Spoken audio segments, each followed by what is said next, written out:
So this is my first unboxing video. We're gonna unbox Motorola Moto G8 Plus.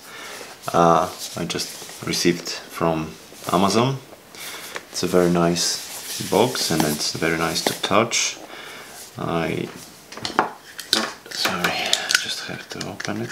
Oh, sorry, it's been opened already. So we're gonna see what's inside the box. Okay, I'm gonna open the box. Okay, so we have a handset right over here and some documentation, right? Little bit of documentation. Anything else?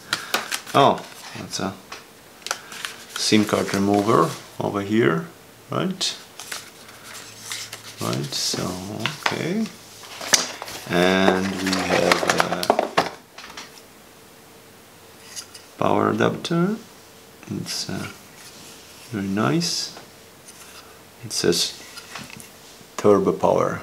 I don't know if you can see it. And I think we have a USB-C cable. Yes, that's USB-C cable, charging cable, and that's it.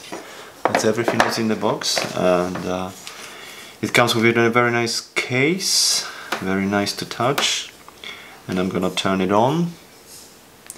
If you're gonna see it, there's a little bit of juice in the battery, so you can start. Oh yes, okay, so we can start using Motorola straight away, taken out of the box. Alright, cheers.